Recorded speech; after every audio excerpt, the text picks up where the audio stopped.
Do you aspire to upgrade your living? With Arihant Advika, Sector 9, Vashi. Upgrade to iconic residential tower.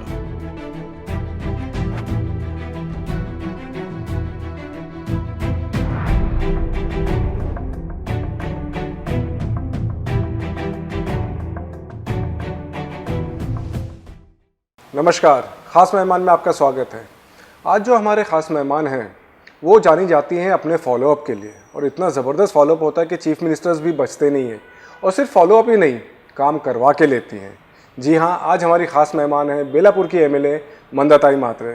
Mandatai, बहुत बहुत स्वागत है आपका ख़ास मेहमान में। शुरुआती में जैसे मैंने कहा कि फॉलोअप के लिए जानी जाती हैं और काम करवा के लेती हैं, और एक हिस्ट्री हो गई है, एक लाइन लग गई है। तो आई सबसे पहले शुरुआत करूंगा मैं एक बहुत अहम जो आपने नवी मुंबई के लिए लेके आई हैं, वो भी इस टाइम पे जब आपको खुद कोविड हुआ था, और हमने देखा कि फ़ौरन कोविड के बाद आप फिर फील्ड पे आ गई, बल्कि थोड़ा सा फिक्र भी हुई कि इतनी जल्दी आ गई है। लेकिन आपने एक बहुत इंपॉर्टेंट चीज़ जो नवी मुंबई के लिए आप लेकर आई है, हॉस्पिटल, सुपर स्पेशलिटी हॉस्पिटल, क्योंकि इतने साल हो गए ताई, और नवी मुंबई के लिए पालिका के पास अभी तक एक सुपर स्पेशलिटी हॉस्पिटल नहीं है, जबकि एक चांस थी लेकिन वो हमने बेच दिया। तो इसके बारे में बताइए। ऐसे है कि जब भी ये कोविड शुरुआत हुई, पूरे देश विदेश में, भारत में, महाराष्ट्र में, नवी मुंबई में, सब जगह ऐसे किसी को पता नहीं था कि कैसे ऐसे कोई कोविड जैसा महारोग आएगा और पूरे वर्ल्ड में हलचल मच जाएगी। और किसी को ऐसा भी नहीं था कि इतने जल्दी जल्दी इतने पेशेंट आएंगे, उसके लिए ऑक्सीजन लगेगा, कोई तैयारी नहीं थी। नॉर्मल थी, जो जिधर जिधर हॉस्पिटल है वो छोटे छोटे अपने महानगर पालिका का एक वाशी में, बेलापुर, ऐरोली, नेरुल छोटे हॉस्पिटल है। तो ऐसे कभी किसी को नहीं लगा था कि ऐसे कभी कोई अपने ऊपर संकट आएगा और उस संकट के लिए अपने को एक बड़ा हॉस्पिटल सोचना पड़ेगा या करना पड़ेगा। नवी मुंबई वाशी में अपना महानगर पालिका का बहुत बड़ा हॉस्पिटल बना था। वो बनने के बाद उसको बेचा गया। उस वक्त भी मैंने विरोध किया था। मैंने कहा था कि इधर दिन ब दिन लोगों की संख्या बढ़ रही है, लोक संख्या बढ़ रही है, पॉपुलेशन बढ़ रहा है, तो आज न तो कल अपने को ये हॉस्पिटल की ज़रूरत है कि आप ये हॉस्पिटल बेचो मत। उस टाइम भी मैंने उधर लेटर दे के कमिश्नर को बोल के 800 जो कॉट आज जो मिल रही है सब पेशेंट के लिए महानगर पालिका को, कि जो कोई पेशेंट गरीब है और महानगर पालिका के थ्रू अगर उसमें पोर्टेज में जा रहा है तो उसको सुविधा मिल रही है, वो भी उस वक्त मैंने झगड़ा करके पूरे पेपरबाजी करके सब कुछ करने के बाद वो 800 पेशेंट मिले उसमें। अभी 800 पेशेंट में थोड़ा कुछ होता है, इधर दिन में 800 पेशेंट होते हैं। बिल्कुल ऐसे वक्त जब भी मैंने बेलापुर हॉस्पिटल बनाने का सोचा, उसको 20 साल हो गए।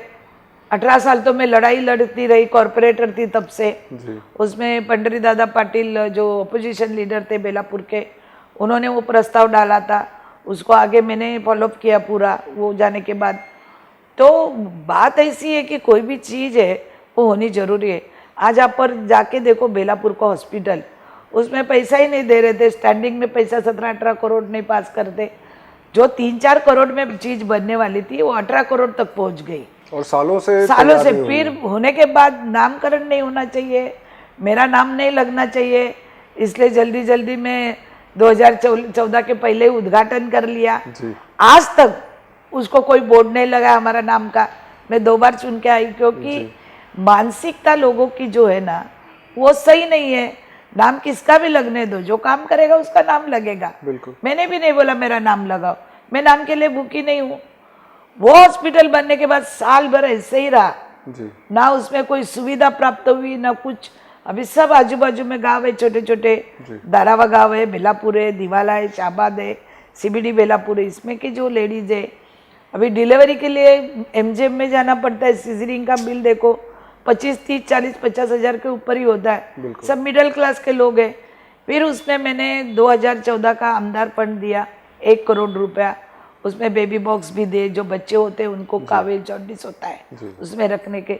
और आज आप देखोगे बेलापुर हॉस्पिटल में लेडीज विभाग चालू है, 100 डिलीवरी होती है, कितनी खुशी की बात है। और जब डिलीवरी होती है तो वो लेडीज लोग खुद बताती है कि मंदाताई आपने बहुत ही अच्छा काम किया है कि हमको वाशी मीनाताई ठाकरे या किसी में नहीं जाना पड़ता है, घर के नज़दीक है और सब सुविधा युक्त ये बेलापुर का हॉस्पिटल। अभी भी नेरुल में नहीं था, अभी मैंने 5 वेंटिलेटर दिए उधर भी, Okay. एम्बुलेंस 2 दी उधर भी, बेलापुर में 2 एम्बुलेंस दी, 7 एम्बुलेंस दी, वाशी में 3 है, अभी और 2 आ रही है। अच्छा। क्योंकि एम्बुलेंस की बहुत ज़रूरत है, क्योंकि अगर कल ज़्यादा भी एम्बुलेंस होती तो उसमें हम फिरता दवाखाना बना सकते हैं, जो घर घर में सीनियर सिटीजन को जाके ब्लड चेक कर सकते, शुगर है, बीपी है वगैरह।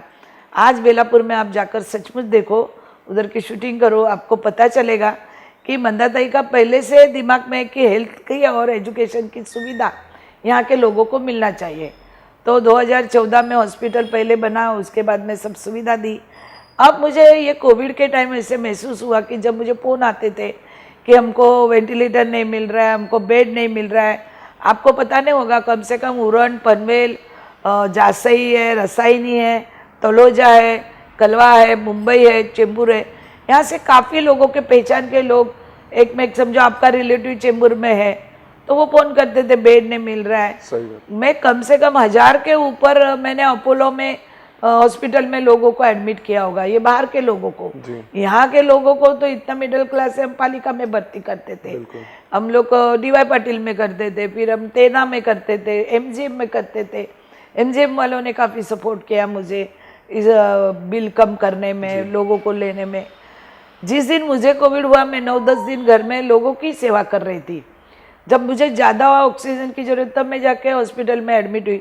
मगर जिस दिन मैं रात को एमजीएम के नितिन कदम डॉक्टर को मैंने उठाया 1:30 बजे, एक भाईकला का मरीज था, लेडीज जी। मेरी कोई पहचान नहीं, ना मैं अभी उसका नाम जानती हूँ, मगर एक डॉक्टर ने मुझे सिफारिश की कि हमारी उधर की पेशेंट है और ताई उनको बेड नहीं मिल रहा है। नितिन कदम जी ने कहा कि ताई बेड नहीं है, खाली एक वीआईपी बेड सब आप लोग जैसे कोई आए उनके लिए रखा है। बोला सर आप उनको कैसे भी करके ये वो जगह दे दो, लोग पैसे भी आपके शायद दे देंगे, मगर आज उसको ऑक्सीजन की ज़रूरत है और आपके कृपा से बच जाएगी। और उन्होंने सचमुच रात को 1:30-2 बजे वो लेडीज़ को एडमिट किया, वो बच गई। उसी दिन दोपहर को मेरे को ऑक्सीजन का बहुत प्रॉब्लम हुआ और मैं जाके एडमिट हुई। मैंने सोचा एक सुपर स्पेशलिस्ट हॉस्पिटल अपने न्यू बॉम्बे में होना चाहिए, बहुत जरूरी। उसके लिए मैंने जगह तो मैं बहुत दिन से ढूंढ रही थी। अभी हॉस्पिटल बनाना तो कम से कम 5 एकड़ जगह चाहिए और मेडिकल कॉलेज बनाना है तो कंपलसरी 10 एकड़ चाहिए। मैंने बहुत जगह देखा कि इधर 3 एकड़ है, 2 एकड़ है, 5 एकड़ है, कहीं मैंग्रोव में है, ऐसे सब जगह है। फिर आखिर में मैंने सिडको से बात करके 1-2 जगह उनको फाइनल कर दी है, बताई है, उसके ऊपर काम चालू है। कल भी हमारी एक मीटिंग हुई, जैसे आप बोले मैं फॉलोअप बहुत लेती हूँ तो एमडी से अभी तक मेरी 3 मीटिंग हो गई है हॉस्पिटल के बारे में। और मैं चाहती हूँ कि सुपर स्पेशलिस्ट हॉस्पिटल जब बनेगा तो जितने भी गरीब लोग हैं उनको उसमें दवाई से लेकर हर सुविधा प्राप्त होनी चाहिए। नहीं तो सुपर स्पेशलिस्ट का मतलब क्या है, बिल्कुल कुछ इन भी नहीं। और मुझे लगता है ये 1 साल में अगर कोई दिक्कत नहीं आई, अगर किसी ने राजनीति नहीं की, तो 1 साल में ये हॉस्पिटल का प्रपोजल पूरा हो जाएगा। तो बहुत बड़ा एक वरदान जैसे हो जाएगा ताई, क्योंकि जिस तरह से आप बात कर रहे हैं कि आम आदमी के लिए आज सुपर स्पेशलिटी हॉस्पिटल जाने की सोच भी नहीं सकते। आज दवाई इतनी महंगी हो गई है। हमारे देश के प्रधान ने वो दवाई का अभी ये निकाला है कि सस्ते में दवाई, हाँ, तो उसके अंदर भी लोग जाके आज लाइन लगा के दवाई लेते हैं। तो ऐसी दवाई यहाँ मिलेगी, लोगों का भला होगा। मैं तो वही चाहती हूँ। कोई बोलते हैं अभी ताई इतना साल के बाद सोच रहे हॉस्पिटल का, वक्त भी आना पड़ता है कभी कभी। जब ये वक्त अलग था तो मैंने छोटा हॉस्पिटल के बारे में, फिर भी आज 100 कॉट है उधर, कोई छोटा हॉस्पिटल नहीं है, सब सुविधा प्राप्त है। नेहरू में अभी इतना अपन दिया सबको। तो मुझे यही लग रहा है कि हॉस्पिटल विषय ही नहीं था। एक बार पोर्टिज को बेचने के बाद महानगर पालिका के भी दिमाग में नहीं था कि अपना सुपर स्पेशलिस्ट हॉस्पिटल होना चाहिए। मगर एक कोविड देखा तो मैंने सोचा कम से कम इतना बाहर से जो लोग आते हैं, मैंने माननीय मुख्यमंत्री उद्धव जी ठाकरे साहब को भी यही बताया कि देखो कोविड में 3री लाट आएगी, 4थी लाट आएगी, पता नहीं आएगी नहीं आएगी, मगर कभी ऐसी 100 साल बाद, 50 साल बाद कुछ भी ऐसी महामारी आई तो अपन उसमें सक्षम होना चाहिए। ये अभी अपने को अनुभव आया। फर्स्ट में अनुभव आया तो अपने पास कुछ भी नहीं था, सेकंड में अपन लोग बच गए, सबको बचाया अपन, बहुत सारे लोग बच गए इसमें सेकंड में, तो थर्ड में तो और अपने पास सब सुविधा प्राप्त है, तो और भी अच्छा रहेगा, तो सरकार को अच्छा रहेगा, यहाँ के लोगों को रहेगा। ताई एक बहुत इंपॉर्टेंट बात आपने कही कि राजनीति नहीं हुई तो 1 साल में हॉस्पिटल हो जाएगा। बहुत इंटरेस्टिंग बात है कि अभी स्टेट गवर्नमेंट बीजेपी की नहीं है, लेकिन फिर भी आप जाके सीएम से मिल रही हैं, काम करवा के ले रही हैं, चाहे हॉस्पिटल हो, चाहे एफएसआई के इश्यूज़ हो, बाकी भी जो इश्यूज़ हैं, ये इंटरेक्शन किस तरह से हो रहा है? नहीं देखिए, कौन सा भी राज्य का मुख्यमंत्री जो होते हैं, अभी उद्धव ठाकरे जी थे, पहले हमारे देवेंद्र जी फडणवीस थे, तो ये वो सीट पर जो भी मुख्यमंत्री बैठा पूरे राज्य के लिए होता है, वो किसी पार्टी के लिए नहीं होता है। तो पहले भी मैंने देवेंद्र जी का काम देखा है, हर पार्टी के लोग आते थे, एमएलए आते थे, चाहे वो मैंने बहुत सारे एमएलए को देखा है जो हार्ट पेशेंट है, जो लिवर पेशेंट के लिए लेटर लेके आते थे 20-20, 25-25 और बहुत सारा पैसा देते थे। मेरे को भी 2 करोड़ मिला। अभी उद्धव जी ने भी मेरे को, अभी फ़िलहाल मैंने एक ऑपरेशन कराया लीवर का, अपोलो में 2 लाख रुपए दिए उन्होंने। तो कोई भी मुख्यमंत्री रहता है, हम लोग जो जनरल काम करते हैं, पर्सनल काम कोई नहीं करेगा। हम जाके बोलेंगे हमको प्लॉट दो या हमको कोई टेंडर दो, हमको कोई काम दो, तो वो नहीं होता है, वो पर्सनल होता है। मगर जनरल काम है, और अभी कोविड जैसा माहौल चालू है और लोगों को हॉस्पिटल की ज़रूरत है, ऐसे वक्त मुख्यमंत्री कोई भी होगा तो उनका भी फायदा है, उनका भी नाम बनने वाला है कि उनके कारकिर्द में एक हॉस्पिटल बन रहा है, उन्होंने हाँ कह दी है। ऐसा मतलब नहीं, अभी ये क्या काम मेरा नहीं है, क्या मैं कोई टेंडर नहीं लेने वाली हूँ। मैं सोचती हूँ कि नवी मुंबई में शिड़कों ने भी कभी हॉस्पिटल के बारे में नहीं सोचा। मैंने एमडी को भी वही बात की जब हमारी मीटिंग हुई, तो क्योंकि आपने सब कुछ किया, इधर स्कूल दी, कॉलेज दी, सब कुछ किया, मगर ऐसा कुछ बड़ा हॉस्पिटल के लिए कभी आपने सोचा नहीं। तो वो भी बोले नहीं नहीं करना चाहिए, इसे वक्त हम लोग दूसरी जगह पैसा दे रहे, तो मुलुंड में, उधर बम्बई में, तो नवी मुंबई में होना चाहिए। तो उन्होंने भी तुरंत हाँ बोल दी, मुख्यमंत्री ने हाँ बोल दी।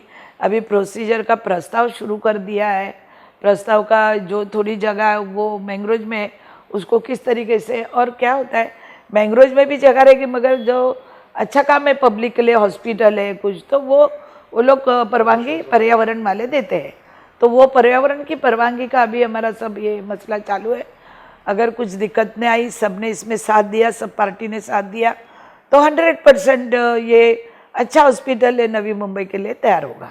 तो हॉस्पिटल के साथ में आपने स्टेट गवर्नमेंट से और काफ़ी परमिशंस लेकर आए हैं, उनके बारे में ज़रा मेरे को मेरा सोच है एक मेडिकल कॉलेज होना चाहिए, ताकि हमारे बच्चों को जो छोटे छोटे कोर्स है, वो पूरा मेडिकल नहीं हुआ तो भी अपना एमडी का कोर्स है, ऐसे छोटे कोर्स है बड़े बड़े, वो कोर्स अगर शुरू करेंगे उसके अंदर, ये 5 एकड़ में बहुत बड़ा हॉस्पिटल होने वाला है। इतनी ज़रूरत नहीं, तो थोड़ा कोर्स छोटे छोटे चालू करेंगे उसमें। उस दिन एमडी से बात की मैंने, आप भी कर लो, उन्होंने काफ़ी कोर्स के नाम लिए और बताया अपन ताइए ये कोर्स चालू करेंगे तो काफ़ी बच्चों को एक राहत मिलेगी, और हमारे ही डॉक्टर बनेंगे तो हमारे हॉस्पिटल में काम करेंगे। और दूसरी बात है इसमें, हॉस्पिटल देखो, एक आध मंदिर बनता है, आधी मस्जिद बनती है, कुछ भी बनता है, चर्च बनता है, तो उधर हजारों लोग उनके पेट भरते हैं, चाहे हार वाला हो, चाहे फूल वाला हो, चाहे पेड़े वाला हो। वैसे एक हॉस्पिटल बनेगा, उसमें माली लगेगा, ड्राइवर लगेगा, मौसी लोग लगेगी, वार्ड बॉय लगेगा, डॉक्टर लगेगा, हजारों लोगों को काम, रोजगार मिलेगा, हजारों लोगों को हाथ को काम मिलेगा, और लोकल लेवल में जितने लोग हैं उनको काम मिलेगा ना। बिल्कुल। अभी बेलापुर का हॉस्पिटल हुआ, उसमें कम से कम 20-25 लोग तो बेलापुर, दिवाला, चाबाद, कुक्षेत्र, सब यहाँ से मैंने बच्चों को लगाया है, मौसी में, वार्ड बॉय में। तो आज बिना पैसे लिए, मीन्स कोई भी, आजकल क्या हो रहा है, भ्रष्टाचार हो रहा है। आज भी पेपर में आया है कि 2-2, 3-3 लाख लेके बच्चों को लगाते हैं, टेम्परवरी है, इनसे पैसा लेना गलत बात है। मैंने आवाज़ भी उठाई और कल कमिश्नर ने भी बैन लगा दिया कि ऐसे कौन कॉन्ट्रैक्टर है, कौन भर्ती हुए। तो आज ये लोग को, मैं जब तक जिंदा हूँ और हॉस्पिटल अगर बन गया जल्द से जल्द, तो इन लोगों को मेरे वजह से काम भी मिलेगा, और काम मिलना बहुत जरूरी है। के अलावा जो प्रोजेक्ट्स की मैं बात कर रहा हूँ, मरीना प्रोजेक्ट है, लिंक के यहाँ पे जो लोगों के लिए कॉम्पनसेशन सब कराए, इनके बारे में कुछ बताइए कि स्टेट गवर्नमेंट से जो ऑर्डर्स लेकर आप आई हैं वो क्या क्या है? अभी देखो, मरीना जो है वो राज्यपाल ने खुद 2014 में ही बोला था ये मरीना बनना चाहिए। मरीना का काम हो गया है, सिडको ने 7 एकड़ जगह दी, पहले 3-3.5 थी और 4 बढ़ा के दी। बड़ा प्रोजेक्ट है, उसमें एम्पी थिएटर है, उसमें गार्डन है, सब कुछ है उसमें। अब अगर ये मरीना बनता है तो बहुत लोगों को, जो स्थानिक लोग हैं, जो मच्छीमार लोग हैं, उनको काम मिलेगा, उनकी बोट नाव लगेगी, लोगों को घूमने फिरने मिलेगा। मगर क्या है, अभी टेंडर हो गया, 6 महीना हो गया जी। मगर वो कॉन्ट्रैक्टर है, वो उसका टेंडर लेके दूसरे किसी ने भरा है, वो बोलता है मुझे पानी का काम आता नहीं है, मैं क्या करूं। उसमें इतनी राजनीति चल रही 2014 से लेकर आज तक, ये काम रुकवा के रखा है। अभी मैं वापस सीएम के पास जाकर और मेरा मैरीटाइम बोर्ड के पास जाकर वो काम को नहीं बढ़ता है तो स्टे देके दूसरे किसी कॉन्ट्रैक्टर को काम दे दो, मगर ये काम होना बहुत जरूरी है। नवी मुंबई की शान है मरीना बनेगा तो। बिल्कुल। हाँ, मरीना ऐसा है कि महाराष्ट्र में पहली बार हो रहा है और उसके अंदर भी बहुत राजनीति चली है। देश में दूसरा रहेगा, दूसरा रहेगा, देश में दूसरा रहेगा। और मैंने क्या कहा, कॉन्ट्रैक्टर को बुलाया था कि मुझे क्वालिटी चाहिए, हमें कुछ पैसा वैसा नहीं चाहिए, ना तुम्हारा कमीशन चाहिए, हमको क्वालिटी चाहिए। जिस क्वालिटी से गार्डन बनना चाहिए, एमपी थिएटर बनना चाहिए, जो भी आगे का काम है वो अच्छे से होना चाहिए। अभी वो कॉन्ट्रैक्टर बोलता है मेरे को पानी में का काम नहीं आता, फिर लिया क्यों? मेरा टेंडर जबरदस्ती भरवाया तो बंद कर दो, बैंड करो। अभी उसमें तो यही होने वाला है। क्या है, जब जब कोई काम करते हैं ना हम, तो उसमें बहुत दिक्कत आती है और वो आनी भी चाहिए। जब दिक्कत आएगी तभी हम भी होशियार रहेंगे, उतने अलर्ट रहेंगे। ऐसी दिक्कतों को तो पार करके आप हाँ, आगे बढ़िए। मैं तो चैलेंज मुझे पसंद है। महाराष्ट्र भवन के भी आपने काफी महाराष्ट्र भवन को अभी हमारे जो उप मुख्यमंत्री अजित दादा पवार ने 30 करोड़ रुपया पास किया है जी। मगर सिडको को 26 करोड़ रुपया जमीन का देना है जी।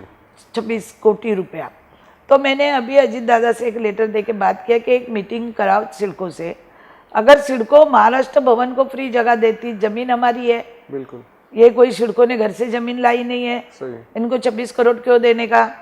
तो मैं उनसे बात की है, जल्द से जल्द मीटिंग होकर अगर ये जमीन का पैसा माफ होता है तो काम तुरंत चालू हो जाएगा।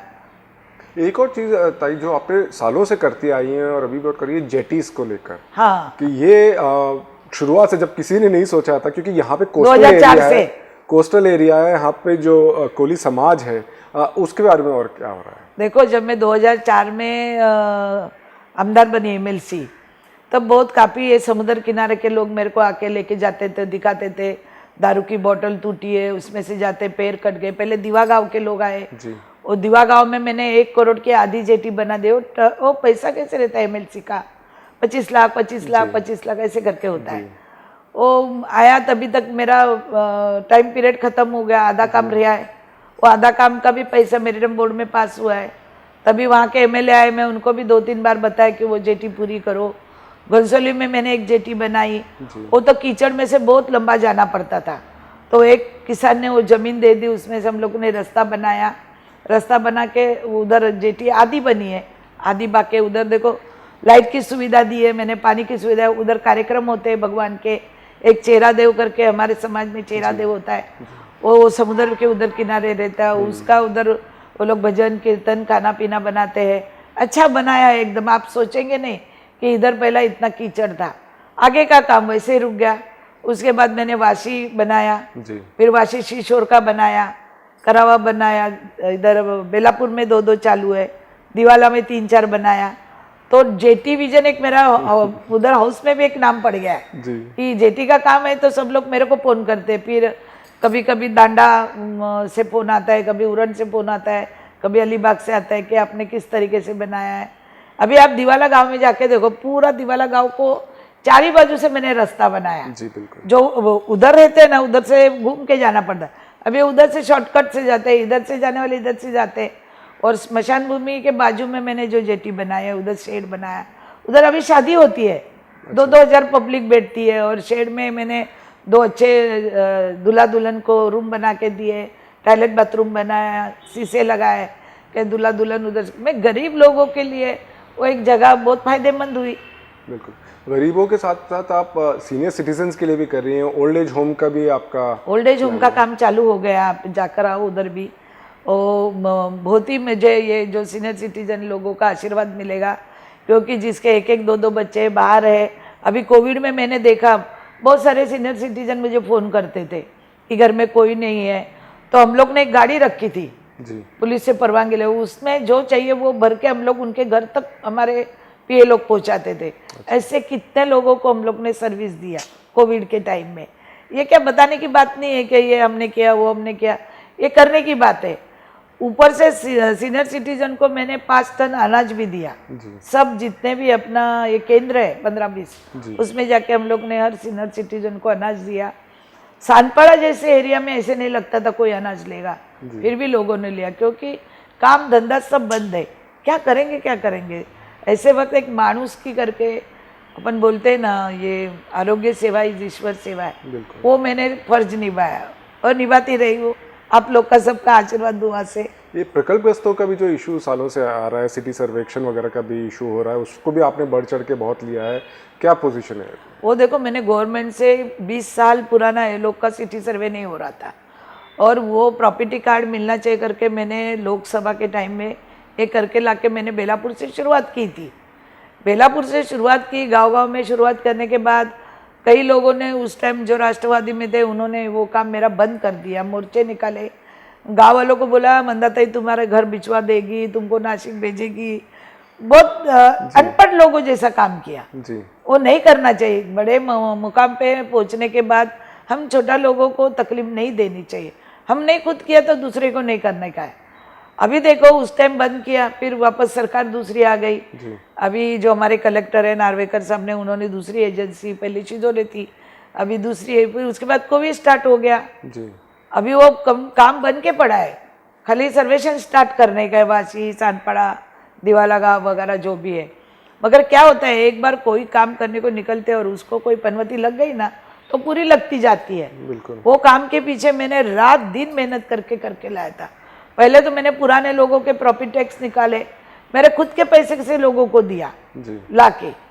एक गांव में 30-30, 40-40 हजार रुपया खर्चा होता था, क्योंकि वो कितना पैसा 40 रुपया 50 रुपए का था, तो क्या पब्लिक से लेना। मैंने मेरे जेब से डाल के लोगों को, पूरा मेरे एरिया बेलापुर में सबको मैंने पुराने प्रॉपर्टी कार्ड दिलाए, ताकि गोवर्धनी मंदिर का प्रॉपर्टी कार्ड है मुझे पता नहीं था। अच्छा। उसके अंदर नाम आया तो वो कार्ड मिल गया।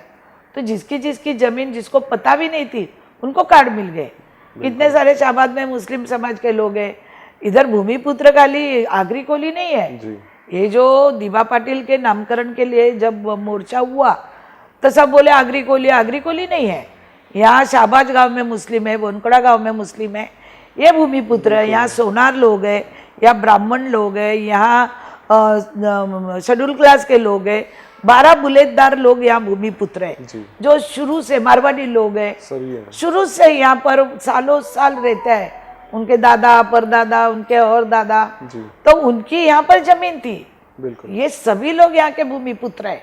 मगर बात करते टाइम क्या किया, आगरी कोली, दिवा पाटिल आगरी कोली नहीं। दिवा पाटिल जी ने पूरे लोगों का समाज, बड़े ये जब लागू हुआ 12.5% तो पूरे महाराष्ट्र में लागू हुआ। भूमिपुत्र कहना बिल्कुल सही नहीं। अभी जब मैंने फ्री होल्ड आया जी, तो औरंगाबाद में सिडको है, नासिक में, उनको भी उसका फायदा हो गया। कोई भी काम अभी हम सिडको से करते हैं तो उसका बेनिफिट इधर 5 लोगों को मिलता है। उरण मतदार संघ को मिलता है, पनवेल मतदार को मिलता है, ऐरोली मिलता है, बेलापुर मिलता है, फिर नासिक है, फिर तुम्हारा औरंगाबाद है। औरंगाबाद में तो फ्री होल्ड हो गया बिल्कुल, क्योंकि उनकी जमीन दूसरा पर्पज से था, अपनी जमीन दूसरा इससे लिया था। तो दिवा पाटिल का भी नाम जो है वो भूमिपुत्र है, और वो जिधर एयरपोर्ट बन रहा है वो भूमि में हो रहे थे, तो उनका नाम देना, बाला साहब ठाकरे का नाम को किसी का विरोध नहीं। वो तो बहुत एक बड़ा नेता थे। उन्होंने जब भी दिवा पाटिल का समय खराब था, जब उनसे पार्टी से निकाल दिया था, तब बाला साहब ठाकरे ने उनको साथ दिया था, सपोर्ट दिया था। ये हम नहीं भूल सकते, हमको मालूम है सच्चाई क्या है। फिर भी क्या होता है, जब भी हम कोल्हापुर सोलापुर में नहीं मांग सकते कि उधर एयरपोर्ट हो रहा है तो हमारे दिवा पाटिल या किसी का नाम दो, ये हमारी भूमि है, वहाँ हो रहा है करके लोगों की एक इच्छा है। सरकार उसके ऊपर विचार करेगी, उद्धव ठाकरे भी विचार करेंगे, ऐसा मुझे लगता है। अभी हमने मांगना तो जरूरी है। बिल्कुल। देखो, बच्चा जब खेलता है ना, जो रोता नहीं तो माँ भी दूध नहीं पिलाती है जी। ये हमारा उदाहरण एक महिलाओं का। बिल्कुल। हम क्या सोचते हैं, चलो और थोड़ा काम निपट लूं, बच्चा खेल रहा है जी, इसलिए बच्चा रोएगा तो माँ दूध पिलाती है। तो हम सब बच्चे रो रहे हैं जी, तो जरूर सरकार हमारी ध्यान देगी जी। बिल्कुल दिखाया था। और आपकी जब तबीयत ठीक नहीं थी तब भी आप मोर्चे में गई थी, और वो हमने देखा था उस टाइम। मेरी तबीयत ठीक नहीं थी, मेरे को बहुत काफी, पहली बार मैं कोविड में इतना धूप में निकली, 10 बजे से मैं 11:30 बजे तक धूप में थी। फिर चक्कर आने लगे, फिर गाड़ी में बैठी, फिर वो लोग आए, फिर जाके भाषण दिया, फिर मैं निकली। मैं बोला मेरे को, मैं नहीं बैठ सकती है धूप में, मगर जाना मेरे को ज़रूरी था। उधर कल बाला साहब ठाकरे जी का भी नाम का कुछ होता था तो भी हम सपोर्ट करते थे। ऐसा नहीं है कि हम भाजपा में हैं और वो शिवसेना के। बाला साहब ठाकरे एक बहुत ऊंचाई का बड़ा लीडर था, जिन्होंने उस खराब टाइम में भी उनको सपोर्ट किया था। तो वो तो नेता है, वो उनको कोई मना ही नहीं कर सकते। खाली भूमिपुत्र है और वहाँ एयरपोर्ट हो रहा है, इसलिए लोगों का दिल है कि अभी नहीं तो कभी नहीं। बिल्कुल, नवी मुंबई इसलिए तो मैंने अभी ये भी किया ना, दिवा पाटिल का नाम चल रहा है, इसलिए मुख्यालय का नाम भी छत्रपति संभाजी महाराज होना चाहिए। एक नाम का जो चल रहा था कंट्रोवर्सी, उसमें भी आपने मुख्यालय के नाम को लेकर जो छत्रपति संभाजी महाराज देखो, कभी हम लोग बैटिंग करते तो उसको भी लेकर पॉलिटिक्स हो गई। वो तो होने ही वाली है। देखो कैसा है, कोई अच्छा काम करता है तो सबको, अपने को सूझता नहीं है, अपन कुछ कर नहीं सकते तो दूसरा करेगा तो उसके ऊपर विरोध ही करना है। अभी उस दिन मैंने आपको जीआर भी बताया कि नामकरण का जीआर है और तुम सब मुख्यालय को नाम दे सकते हो, और कितना जिला में तो उसका नामकरण भी हुआ है। डॉक्टर बाबा साहेब अम्बेडकर का हुआ है, छत्रपति शिवाजी महाराज का हुआ है, शरद पवार जी का हुआ है, महात्मा फुले का हुआ है, सबके नाम है ना। तो मैंने कौन सा बड़ा तीर मारा, मैंने खाली इतना ही कहा कि ये सभागृह को अगर नाम छत्रपति संभाजी महाराज हो गए, आने वाला इतिहास बच्चों को पता होगा। इसमें मैंने गलत किया ऐसा मुझे नहीं लग रहा है, और वो नाम मैं करा के रहूंगी। ये भी मेरी जिद है कि जब मैं कोई हाथ में काम लेती हूँ ना तो लास्ट तक मैं कराती हूँ। मैं ऐसे आधे समुद्र में काम कोई छोड़ती नहीं हूँ, पूरे किनारे तक लेके जाती हूँ। तो आपको लगता है इसको लेकर जबरदस्ती की पॉलिटिक्स हुई कि सामने से कमेंट्स आना शुरू हो गए, उसकी जरूरत? अरे कौन कमेंट्स कर रहा है, उसने कॉर्पोरेटर बन के दिखाओ, फिर बाद में की बात है। मेरे बाल पक गए, 30 साल हो गए मैं राजनीति में, बड़े बड़े को मैंने धूल चका दी है इसमें, तो मेरे लिए मच्छर है। छोड़ो बात, अपने को छत्रपति संभाजी महाराज का नाम करना है और वो मैं करके रहूंगी। लोग बोलते हैं अभी कमिटी नहीं है, अभी बॉडी नहीं, हमारा अधिकार है ना तुम्हारा अधिकार, तुम आओ जीत के। बिल्कुल, अभी 1 साल होगा नहीं होगा तब तक मेरा नामकरण भी हो जाएगा। मैं एमएलए हूँ, मैं यहाँ की विधायक हूँ, मेरा अधिकार है किस चीज को नाम मांगना नहीं मांगना, सरकार का काम है देना नहीं देना। तो ये जो आपने बात अभी मराठा लोगों का इतना आंदोलन चल रहा है, वो उनको एजुकेशन ही चाहिए और नौकरी चाहिए, क्या गलत है? बिल्कुल गलत नहीं है, उनको देना ही चाहिए, उनका अधिकार है। कितने गरीब मराठे बच्चे मुझे मिलते हैं बेचारे, आज क्या हालत है, डिग्री है नौकरी नहीं है, तो उनको मिला। ऐसा ना उसमें राजनीति नहीं करना है, कोई जात पात में राजनीति नहीं करना है मुझे, इसलिए मैं छत्रपति संभाजी महाराज का नाम दिया है। ठीक है ताई, आज जिस तरह से बोले कि अभी इलेक्शन नहीं हुआ है, आप ही के बीजेपी के एमएलए गणेश नायक, उन्होंने अभी कहा है कि कोविड का जो सिचुएशन है तो पालिका में अभी टेंडरबाजी बंद करो, कोई और काम नहीं होना चाहिए और सिर्फ कोविड का ही काम होना चाहिए। आप तो यहाँ पे एक के बाद एक प्रोजेक्ट की बातें कर रही हैं, ये क्या है? देखिए, कोविड का काम होना चाहिए, वो जरूरी भी है। एजुकेशन का काम, बच्चों को शिक्षा मिलनी चाहिए, स्कूल चालू होने चाहिए। पहले कम बच्चे रहने दो मगर स्कूल चालू करनी चाहिए, क्योंकि स्कूल नहीं चालू करेंगे बच्चे बहुत कंटाल गए और बच्चे ये डिप्रेशन में जाएंगे आगे चल के। कितना बार टीवी देखेंगे, मोबाइल खेलेंगे, वो बहुत होना जरूरी है। और विकास काम, देखो उसके साथ विकास काम नहीं होगा तो कैसे चलेगा, विकास काम होना बहुत जरूरी है। अभी काम निकले, कोई सीसीटीवी का काम निकला है, कोई ब्रिज का निकला है, कोई वंडर पार्क का निकला है, बहुत सारे काम निकले, साइंस पार्क का निकला है, वो तो होना बहुत ज़रूरी है। वो मेरा खुद का प्रोजेक्ट है अपना, ये अपना क्या साइंस पार्क होना 2014 से मेरा चल रहा था। सिडको से मैंने जगह मांगी, जगह भी तो मैं मांग के लाई है ना सिडको से, तो प्रोजेक्ट रोकने का अधिकार किसी को भी नहीं है।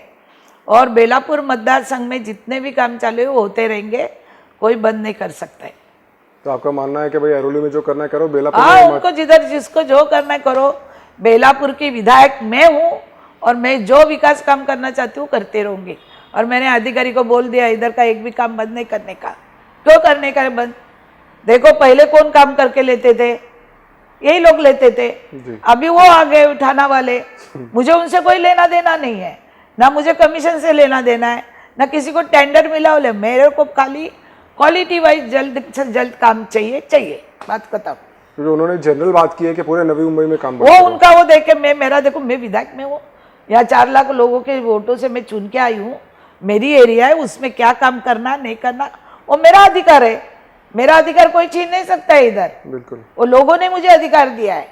लोगों ने 45,000 वोट से मुझे ज़्यादा वोट से जीता है, क्योंकि ये अच्छी काम कर रही लेडीज और प्रामाणिकता से काम कर रही है। मैं मेरा नहीं बोलना चाहिए, और इसलिए मेरा अधिकार जो है वो कोई छीन नहीं सकता है। और वो काम सब होके रहेंगे, जितने भी काम है होके रहेंगे। ब्रिज तो होना बहुत जरूरी है। अभी कल एयरपोर्ट हो गया तो कितना ट्रैफिक होगी। चलो जाने दो ना, किसको काम मिलना करने दो ना। पहले भी तो कौन काम करते थे, क्या हमको पता नहीं? हम नवी मुंबई में नहीं रहते। मैं 2 बार आमदार बनी ना, 2004 से 10 में भी थी, आज भी हूँ, कल भी थी। तो तब कब कौन काम कर रहे थे? तो तुम्हारे पसंद के काम हुए तो करने के, नहीं हुए तो नहीं करने के।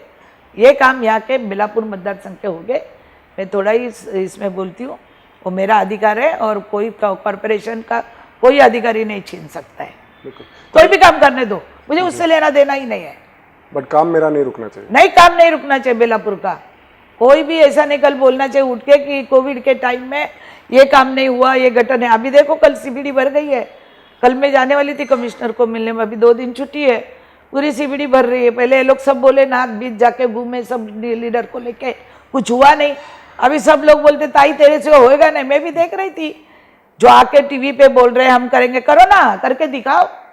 आखिर में मेरे पास ही मैंने कल सीबीडी बचाई, बस सब पूरी भर गई थी, कमर तक पानी था। चाबुक सर साहब को मैंने रात को 3-4 बजे उठा, सब अधिकारी को उठा, सब काम पे लगाया। गए 2 महीने दिन मैंने पहले चक्री बादल आया, तब हम लोग ने वहाँ के लड़के लोग ने फोन किया, रात भर सीनियर सिटीजन को ग्राउंड फ्लोर से फर्स्ट फ्लोर पे बिठाया। पूरा ग्राउंड फ्लोर भर गया था, सबके टीवी फ्रिज धान सब दुकानदारों के खराब हो गए थे। क्या है काम करने वाला? रात को 2 बजे अरे जिस दिन मैं बीमार पड़ी ना जिद्दी जी, आपको वो बताना नहीं चाहिए, ये बात पर्सनल होती है। तो सीबीडी के जो लोगों ने मुझे रात को 4 बजे उठाया था ना, लड़के लोगों ने, उन्होंने रो के बात की कि अब हम किसको रात को उठाएंगे, कौन सा एमएलए है, कौन सा कॉर्पोरेटर है जो रात को फोन उठाता है। बिल्कुल।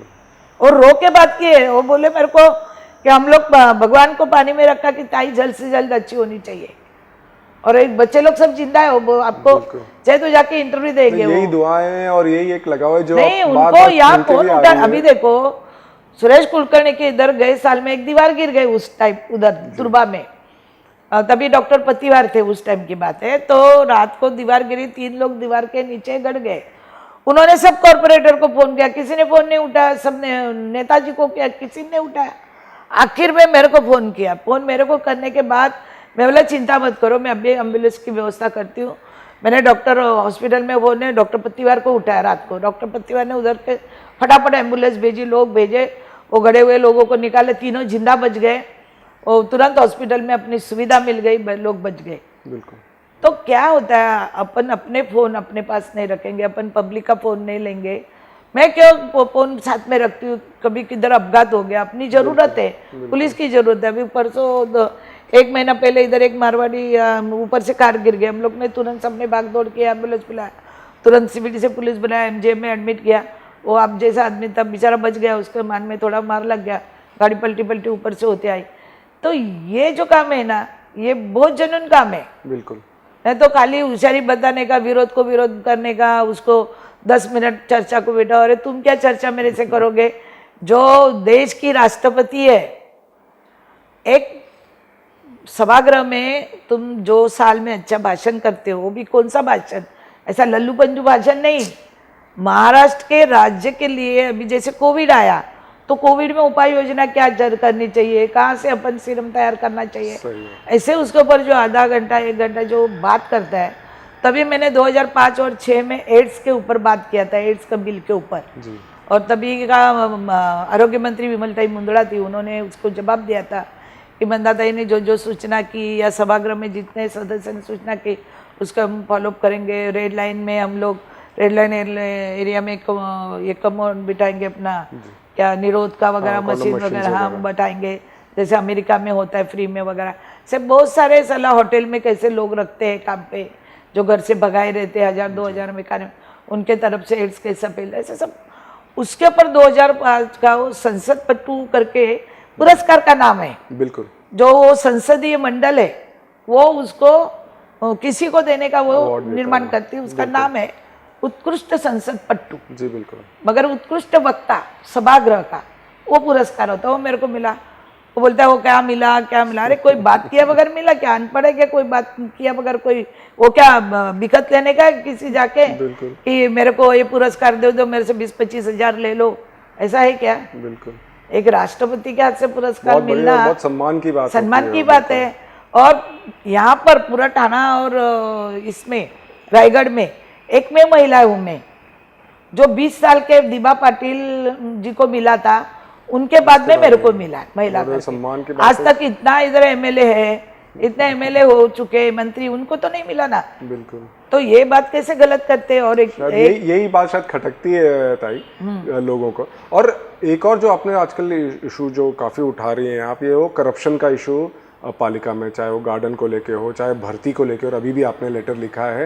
हो गया ना, कल कमिश्नर ने उसको जवाब दे दिया, जी पूरी चौकसी बिठा दी कि कौन से बच्चों ने, वो गरीब बच्चे हैं। जी कोई देखो अपने माँ बाप के गोल्ड बेच के आता है, उनको लगता है पालिका में नौकरी है ना तो परमानेंट, आज नहीं तो कल हो जाएंगे। जी। एक अपेक्षा से बच्चे आते हैं और उनसे 2 लाख 3 लाख लेते हैं लोग।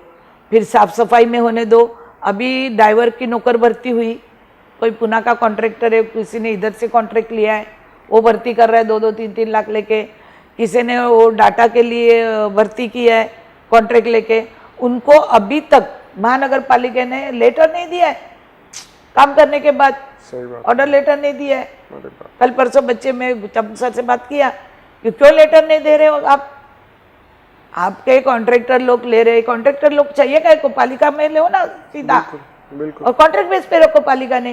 ये कॉन्ट्रैक्टर की क्या जरूरत है पैसा इकट्ठा करने की, पैसा इकट्ठा करके देते किसको है? तो ये करप्शन की आप बात करती हैं, तो ये किले गावठान का जो इशू हुआ था अभी, उसका एक पोर्शन गिर गया था, इस पे भी सवाल उठ रहे हैं कि आपने उन्होंने कहा है कि इसका इंक्वायरी होना चाहिए, लेकिन डिटेल में आप नहीं बता रही हैं कि किसने किया है, गड़बड़ क्या किया है।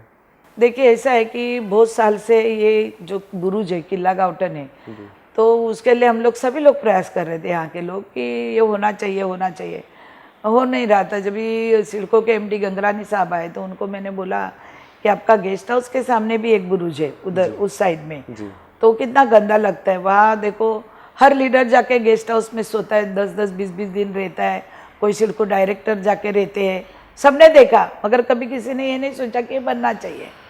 बहुत सालों के बाद ये बनने की उम्मीद आ गई है। और 18 करोड़ का काम खाली वो बुरुज का नहीं है, उसके अंदर भी एक बुरुज है, एमपी थिएटर है, उसके अंदर कैंटीन बोलेगा तो एक बैठने उठने को पूरा प्रोजेक्ट है। पूरा प्रोजेक्ट के अंदर स्टेप बाय स्टेप पायरी है, सुशोभीकरण है, स्विमिंग है, सब कुछ है। वो काम कोई लेने को नहीं आ रहा था। 18 करोड़ का काम निकला सिडको से जी। बहुत बार। वो बोलते पुरातन विभाग तो पहले परवानगी नहीं दे रहा था। 2014 में देवेंद्र जी को बोल के मैंने ऊपर से परवानगी लाई, परवानगी मिल गई। काम को टेंडर को 3 बार टेंडर निकाला, कोई नहीं आ रहा था ये काम करने को इतने कम पैसे में। और ये वो एक ही कंपनी है जो इसका ही काम करती, किला गावठन का। तो सिडको ने उनको काम दे दिया। काम देने के बाद बहुत सारे लोग उनके पास घूमने लगे कि पैसे दो हमको, तो उन्होंने कहा ये काम बहुत कम पैसे में हमने लिया है और ये काम बहुत दिक्कत वाला है, मगर मंदाताई मात्रे और सिडको बहुत पीछे पड़े करके हमने लिया है। तीसरी बार ये काम कोई टेंडर नहीं भरा, आप जाके सिडको में इंक्वायरी कर सकते हो। फिर वो गए तो वो लड़के लोग कौन थे, तो मेरे पास वो लोग ने भेजा, तो मैं उनको बोला कि बाबा ऐसा मत करो, वो सोच समझ गए। फिर दूसरे पार्टी के लोग गए, उन्होंने तो उनके जो दगड़ फोड़ने वाले जो कारागिर आते उनको मारा। अच्छा। मार के उनको भगा दिया, पैसे नहीं दिए दो। मैंने उनको बोला पुलिस कंप्लेंट क्यों नहीं की आपने, मैं बोला उनको, बोलते ताई हमको काम करना है, कहाँ पंगा लेंगे या अलग अलग पार्टी से। सही। फिर वही पार्टी के लोग दूसरे पार्टी में गए। अच्छा। अभी सबको मालूम है कौन है, जहाँ ये सवाल पूछते उनके ही पार्टी के लोग गए। फिर जाके अमित देशमुख जी से स्टे लाए। मैंने अमित देशमुख जी को मैंने लेटर दिया कि ये काम नहीं होगा तो बारिश में गिर जाएगा।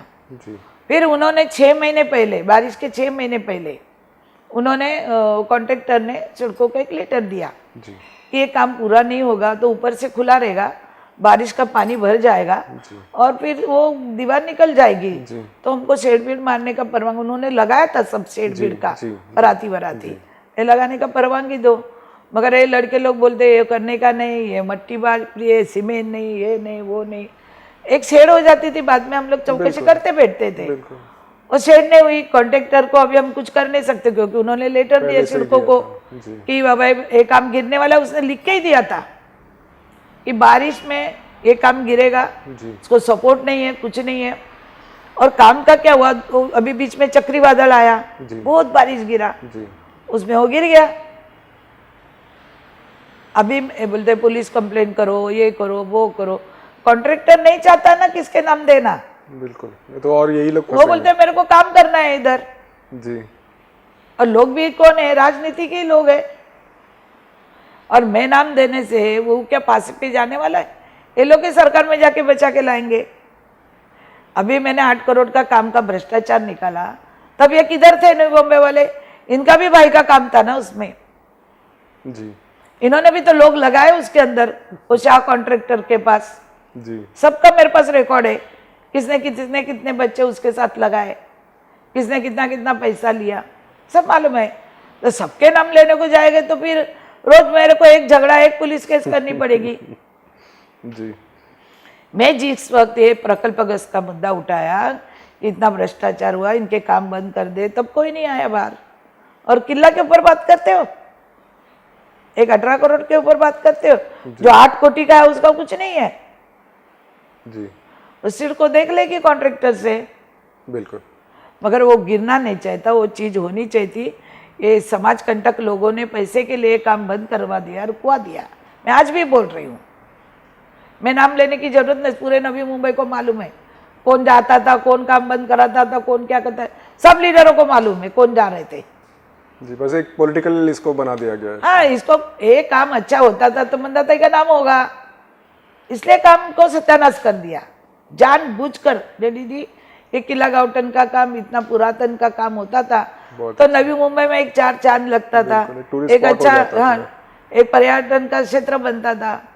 यही है ना। अभी साइंस गार्डन नहीं होना चाहिए, क्यों नहीं होना चाहिए भाई?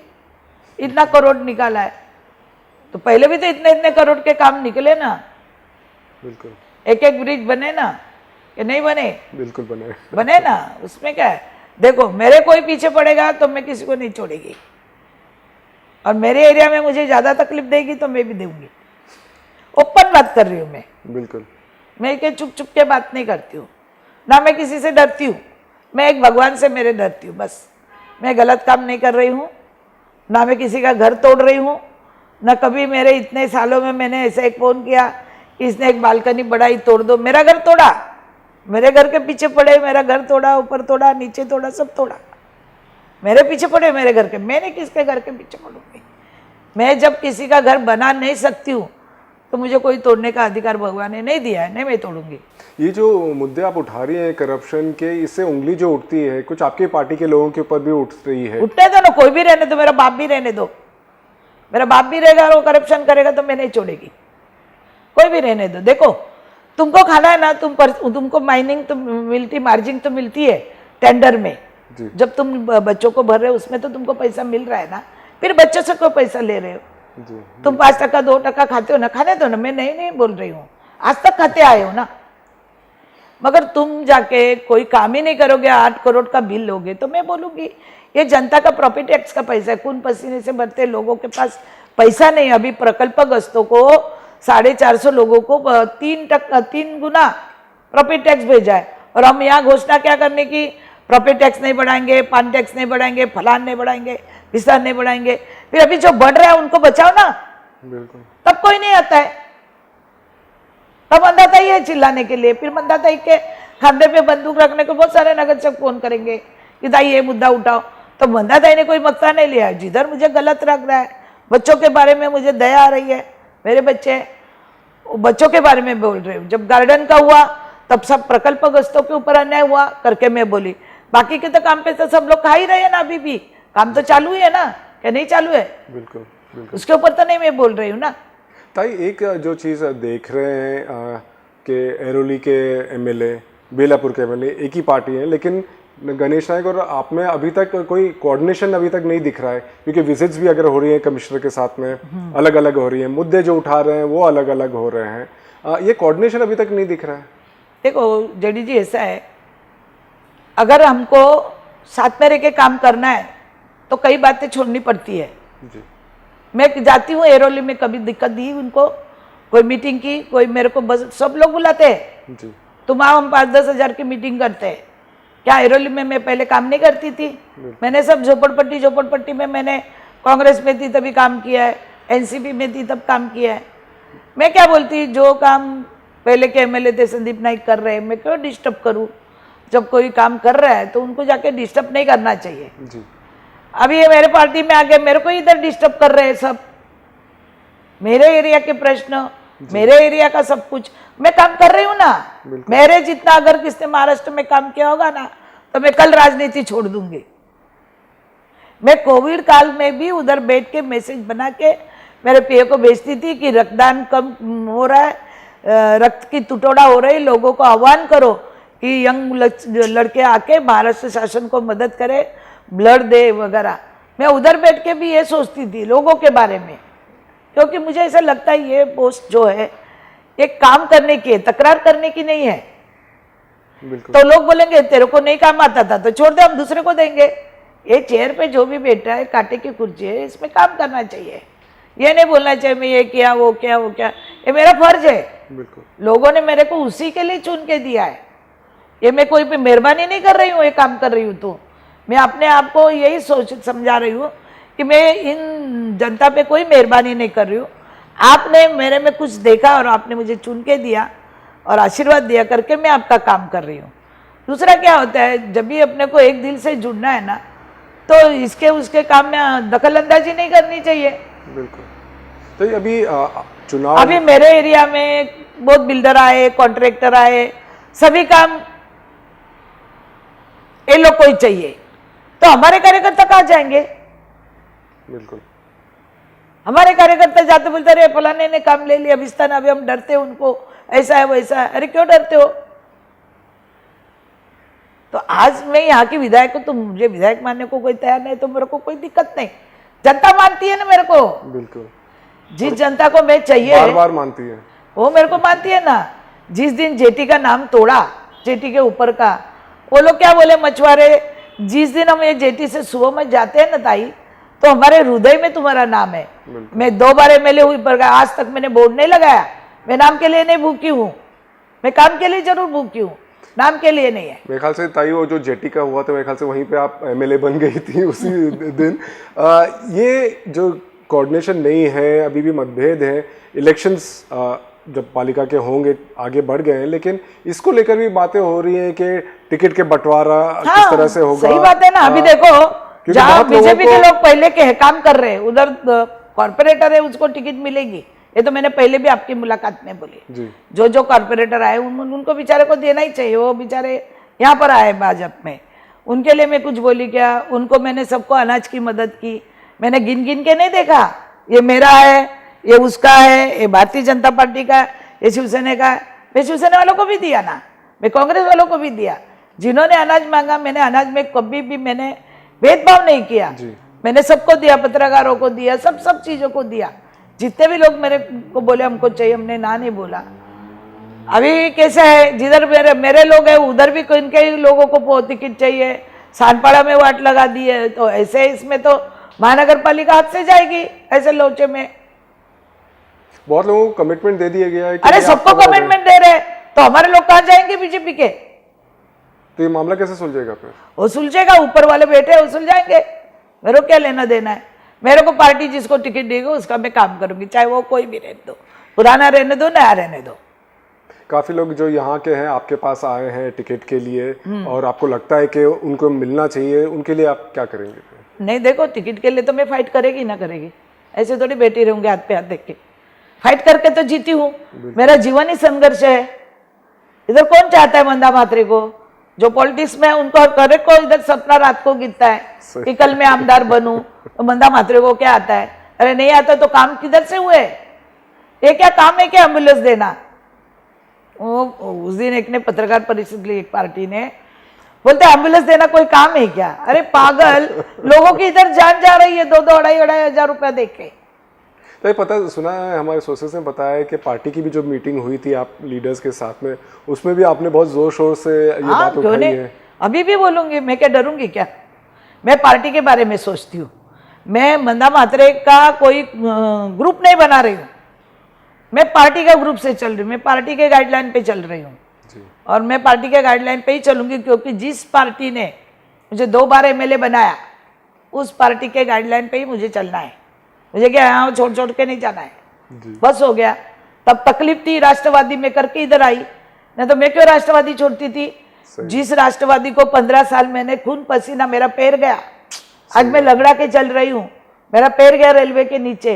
बहुत लोगों को पता नहीं है कि मेरा एक्सीडेंट हुआ, मेरे पैरों में रॉड है। पूरा पूरा महाराष्ट्र घूमी हूँ मैं, घूमती थी आप। उतना तभी जीत नहीं छोड़ी, तो अब क्या जीत छोड़ूंगी।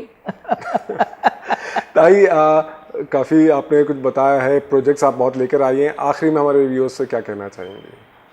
मैं अभी यही कहूँगी सब कोविड के कार्यक्रम में कि सभी लोगों ने अपना परिवार का ध्यान देना चाहिए, कोई गलती नहीं होनी चाहिए घर में, क्योंकि हमारे जो बच्चे हैं तो बच्चों को संभालना चाहिए। गर्म पानी है, मास्क है, किंवा जो भी है अपने घर में बहुत काळजी दक्ष रहना चाहिए, क्योंकि हम लोग सब होने के बाद फिर सोचते रहे हम ऐसा करते थे तो ऐसा होता था, ऐसे वैसे नहीं होना चाहिए। सबने अभी 1 साल 1.5 साल में शिक्षा ली है, सभी को सब पता है, देश में राज्य में सब लोग इतने आह्वान कर रहे हैं, जन जागृति कर रहे हैं, जाहिरात कर रहे हैं। टीवी का मोबाइल का टोन भी वही आता है, जा लगाएंगे तो, या मोबाइल का टोन वही आता है। तो मुझे लोगों को एक हाथ जोड़ के विनती है कि हम लोग को सबको ये कठिन परिस्थिति से, संकट से हम लोग जा रहे हैं, रोजगार बंद हो गया है, दुकान बंद हो गई, छोटे छोटे लोगों को रोजगार से हाथ धोना पड़ा है, 1 1.5 साल में सबके बिजनेस बंद है, तो हमारे भी बिजनेस बंद है, क्योंकि लोग ही नहीं है, लोग गांव गए आए नहीं। तो ऐसे कठिन परिस्थिति में हम सब एक रहकर हम सबने धीरज से काम लेना चाहिए। कोई लोग आत्महत्या कर रहे हैं, वो नहीं होना चाहिए। जिंदगी आत्महत्या कोई पर्याय नहीं है। बहुत सारे लोग जान दे रहे, पैसा नहीं है, कर्जा हो गया, बैंक वाले मांगते, लाइट बिल भरना है, बच्चों की फी भरनी है, सब पता है मुझे, मैं भी वही हालात में से गुजरी हूँ। तो मेरा सबको एक ही विनती है जेडी जी कि सभी लोगों ने शांति से ये अपने आने वाले समय भी गुजारना चाहिए, और हो सके तो अगर किसी को बहुत ही दिक्कत है तो हमारे जैसे लोग हैं या कोई और लोग हैं, उनसे बात करनी चाहिए। अगर दिल में कोई बात है, कुछ है, प्रश्न है, तो बात करके, चर्चा करके उसका हल निकल सकता है, ऐसा मुझे लगता है। और कोविड टाइम में सबने अपने अपने परिवार की ये करो, काळजी लो, तो ऐसा मैं कहना चाहूँगी। ताई, आपको सब ताई कहते हैं और उसी तरह आपने लोगों को संबोधित किया है। आपको बहुत बहुत शुभकामनाएं, आप इसी तरह से काम करते रहिए लोगों के लिए, और आप फिर से बार बार चुन कर आएँ और आपकी और ताकत बढ़े, क्योंकि लोगों की ताकत बढ़ती है। बहुत बहुत शुक्रिया। खास मेहमान में इस हफ्ते सिर्फ इतना ही, अगले हफ्ते नए मेहमान के साथ।